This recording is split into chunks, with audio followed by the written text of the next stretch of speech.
Husband wants to divorce and start over. Says he can't bond with our daughter. Plus all updates. Throw away, because I want to fix this and I'm paranoid about more people in our lives finding out. It's all so fucked up already. I don't want more stress. My husband, 29 male, and I, 30 non-binary, have been married for 5 years.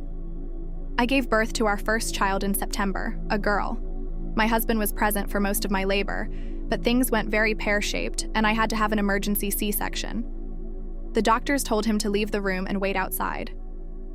In short, he did not see our daughter be born. A week ago, he informed me that he wants to divorce and start over on his dreams of having a family. He insists that he cannot bond with our daughter and says it's because he didn't see her being born. He said a lot about how it's always been a dream of his to have a small, close-knit family, and now he can't have that with me because of the C-section and his not being in the room. His dad suggested therapy, but husband refused, saying he knew it wouldn't work. I've made sure he knows I'm open to the idea if he changes his mind, but he's been very insistent that he knows this can't be fixed. Part of me knows I'm basically asking for a magic spell here, but does anyone have any ideas how and if this can be fixed? I'll try to answer any questions anyone may have. Update 15 days later. Several people suggested asking him to come with me to a therapist so I can get help understanding why he's leaving. He agreed, and our appointment was yesterday. It didn't go badly, but it didn't go well either. He was very upfront with the therapist. He didn't try to mince words or refuse to answer questions. He told the man, paraphrasing, they got to bond the entire pregnancy. That baby is made of their body. I can't compare to that. My work started at birth and I wasn't there, so I don't feel like I ever got hired, if that makes sense. Yeah, he compared it to not having an employment contract. I get the metaphor, I guess, but I'm not sure how it translates to him not being able to bond. Several people made transphobic comments, and several other people asked if maybe my lack of gender was an issue. I assumed no, because husband had known that I'm non-binary since before we started dating, but I did bring it up while we were with the therapist. Husband insists that no, it has nothing to do with anything. He didn't care about what I am, but how I did. The therapist was very focused on trying to help me understand, and I appreciate that. No complaints with him. I'm still completely in the dark, though, and husband has started talking about choosing a lawyer. He says he wants a clean break before daughter gets too attached. TLDR 2. Situation is still fucked. I'm leaning towards letting him just go and focusing on me and my daughter. Final update 1 month later. This is probably going to be long and it isn't a happy update.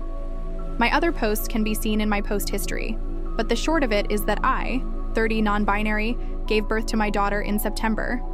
My soon-to-be ex-husband, 29 male, did not see her birth. Things went very badly and I needed emergency intervention. He was not in the room for the C-section. About a month and a half ago, he informed me that he cannot bond with her because he did not see her be born. And he wants to divorce so he can start over on his dreams of a close-knit family. We have filed. I have taken daughter and moved back in with my parents, who aren't very happy about the divorce but are thrilled to have the chance to nanny daughter. Their words, not mine. Life was in stasis for about a week after my last post until FIL asked us to come over for dinner. He informed me that soon-to-be ex had asked for his help paying for a lawyer. He had agreed with the requirement that we all sit down and have one last talk about the situation. He opened with saying that he thinks that getting this over with would be best for me and daughter. Soon-to-be ex-husband looked a little hurt at this, so he's willing to help, but he wanted to take one last shot at fixing it. The one last shot ended up being several hours of talking. Phil bluntly demanded that soon-to-be ex explain his reasoning. Soon-to-be ex repeated the can't bond thing. FIL asked why. The employment contract analogy was brought up again. After much back forth, what do you mean by this? Why that? FIL just said, I'm not buying this. What's the real reason, soon-to-be ex? Soon-to-be ex insisted till the end that what he'd been saying all along was his reasoning. He did not see daughter be born, so he can't bond. He tried, he insisted. The connection isn't there. He was supposed to connect when daughter was born. There was supposed to be a spark of connection between them, but that spark can only happen right at birth, I guess? In his mind, he can't get it now. Fael asked if soon-to-be. X thought daughter wasn't his. Soon-to-be X insists he has no doubts he is daughter's biological father. Fael asked if soon-to-be X was seeing someone else. Was there a woman or another pregnancy somewhere? Soon-to-be X did not react well to this. He threw his phone down on the table and said that we were free to search it. He's not a scumbag. After that, the conversation turned to post-divorce life. Soon-to-be X offered up that he'd been running the numbers and would volunteer $50 a month alimony and $50 a month in child support. He doesn't have to do either, mind, because we're divorcing and he wants to cut all ties with the kid, but he wants to be fair. $50 in alimony? Whatever. I have a job and a roof over our heads. I don't need it. $50 in child support? That is a lot less whatever. But I'm refusing to stress about it. The court will handle CS amounts. I'm making myself not be angry and let them deal with it. I admit I tuned out. Most of the rest of Fael's attempt to talk sense into his son after that comment. I think that was when the coffin finally nailed itself shut. I started packing when we got home and went to my parents' house the next day. I'm no longer talking to soon-to-be X. His lawyer talks to mine. We haven't spoken in almost 3 weeks.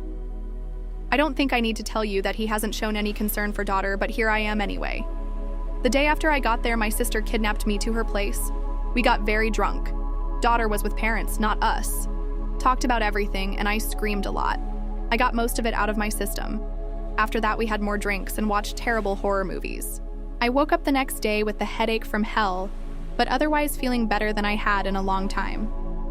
My job can't transfer me, just my luck, but I've been promised a glowing reference, and I'm cashing out what little paid leave I have left to add to my savings. Fael asked after the failed conversation if I would be cutting him off. I assured him that he might not see us as much because of how far away my parents live and not knowing where I'll end up, but he's not getting rid of me or daughter that easily. He was very happy to hear that. So that's where I am. Papers have been filed. Daughter and I have moved out of the house. I'm doing my best to ignore soon-to-be X's existence. Thank you all again for listening to me cry and complain over the past couple months. What do you guys think? Let's discuss in the comments. Follow for more stories.